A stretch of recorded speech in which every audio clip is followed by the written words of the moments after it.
बिहार में बीते 20 दिनों से सियासी तापमान बढ़ा हुआ है, तरह तरह की अटकलें लग रही है। इस बीच कुछ ऐसे संकेत भी मिले हैं जिससे बड़े उलटफेर की आशंका लोग जताने लगे हैं। इस बीच बिहार में इंडिया ब्लॉक का नेतृत्व करने वाले राजद के प्रमुख लालू प्रसाद यादव ने नीतीश कुमार के लिए राजद का दरवाजा खोले रखने की बात 9 वर्ष के पहले ही दिन कहकर सबको चौंका दिया। वहीं लालू के ऑफर को लेकर बाद में उनके बेटे और बिहार के पूर्व डिप्टी सीएम तेजस्वी यादव को सफाई देनी पड़ी कि ऐसी बात नहीं है। अब इंडिया ब्लॉक में नीतीश कुमार को रखने पर तालाबंदी हो चुकी है।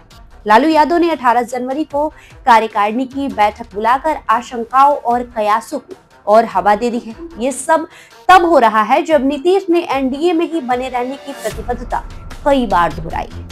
शनिवार को भी उन्होंने गोपालगंज में साफ साफ कहा कि वे पिछली गलती अब नहीं करेंगे। बीते साल 2024 के आखिरी महीने दिसंबर 16 तारीख को एक टीवी चैनल के कार्यक्रम में केंद्रीय गृह मंत्री अमित शाह ने बिहार के संदर्भ में पूछे गए एक सवाल कि आप नीतीश कुमार के नेतृत्व में चुनाव लड़ेंगे या फिर महाराष्ट्र की तरह कोई भी फेस नहीं होगा का जवाब दिया। शाह शायद सवाल का मकसद समझ गए थे, इसलिए उन्होंने साफ कहा कि देखो भाई, आप कितना भी चाहो एनडीए में दरार नहीं होने वाली।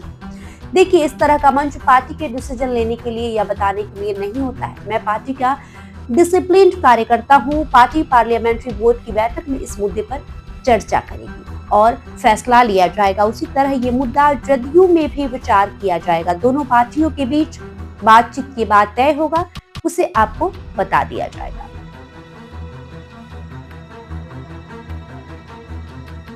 नीतीश कुमार चूंकि उसके बाद कभी मीडिया से मुखातिब नहीं हुए, इसलिए उनका पक्ष सामने नहीं आ पाया। इससे कयास लगने लगे कि अमित शाह के बयान से वे नाराज हैं। संयोग से अस्वस्थता के कारण उन दिनों बिहार में चल रहे मेगा इवेंट बिहार कनेक्ट में भी नीतीश नहीं पहुंचे। लोगों से 2 दिनों तक मिलना जुलना बंद कर दिया। उनके अस्वस्थ होने की जानकारी भी आधिकारिक तौर पर नहीं आई। मीडिया ने सूत्रों के सहारे ये जानकारी सार्वजनिक की और 2 दिनों की अस्वस्थता के बाद जब वे प्रगति यात्रा पर निकले, तब लोगों को पहली बार प्रत्यक्ष तौर पर पता चला कि वे स्वस्थ हैं। इस बीच वे 2 दिनों की यात्रा पर दिल्ली गए, पर 1 दिन बाद ही लौट आए। शोर मचा कि वे पीएम मोदी से भी मिलेंगे, जेपी नड्डा से भी मिलने की खबरें चली, पर वे किसी से नहीं मिले सिवा दिवंगत भूतपूर्व पीएम मनमोहन सिंह के परिजनों के, जहां वे उन्हें शोक जताने पहुंचे हुए थे। वहीं नीतीश कुमार की मीडिया से दूरी, उनकी चुप्पी मान ली गई। टीवी चैनल के कार्यक्रम से दिल्ली दौरा तक में इनकी नाराजगी तलाशी गई। इधर लालू यादव दरवाजा खुले रखने वाले बयान को भी नीतीश की पिछली गलती से जोड़ा जाने लगा, जिसमें वे कई बार अपने अंदाज में इनकार कर चुके हैं। अमित शाह के कार्यक्रम और मनोहर खट्टर को बिहार का प्रभारी बनाए जाने को भी भाजपा जदयू के बीच बढ़ती दूरी से जोड़ दिया गया। और तो और आरिफ मोहम्मद खान को राज्यपाल बनाए जाने को भी भाजपा की बिहार के लिए रणनीतिक चाल माना जाने लगा।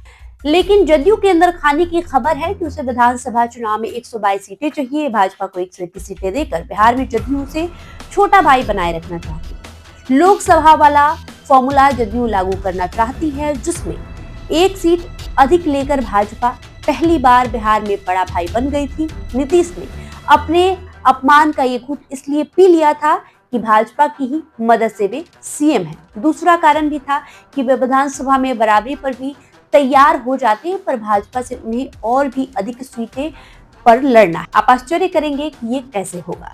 असल खेल यही है कि जदयू ने एक फॉर्मूला ऐसा तैयार किया कि सांप ही मर जाए और लाठी भी न टूटे। जदयू ने जीतन राम मांझी की पार्टी, हिंदुस्तानी अवाम मोर्चा और उपेंद्र कुशवाहा की पार्टी राष्ट्रीय लोक मोर्चा को अपने हिस्से से सीटें देने की सोची। मांझी के अभी 4 विधायक हैं, उपेंद्र कुशवाहा सुने पर है। जदयू उन्हें 10 सीटों के भीतर ही सिमटा देगा। चिराग पासवान से निपटने की जिम्मेदारी जदयू ने भाजपा को दे दी। तर्क है कि पिछली बार चिराग से जदयू की अनबन हो गई थी। जदयू को ये भी अंदाजा है कि चिराग ज्यादा सीटें मांगेंगे। चिराग पासवान बिहार की राजनीति करने की अपनी इच्छा का इजहार भी कर चुके हैं। इसके लिए उन्हें ज्यादा सीटें चाहिए।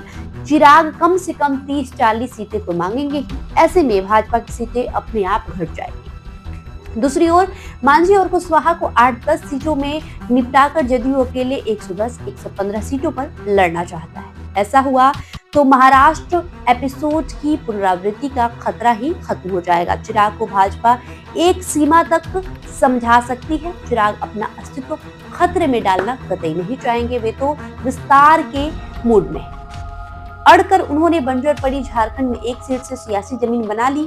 बिहार तो उनका पैतृक राज्य है। बहरहाल आपका इस खबर को लेकर क्या राय है, कमेंट करके जरूर बताएं। बहुत बहुत शुक्रिया।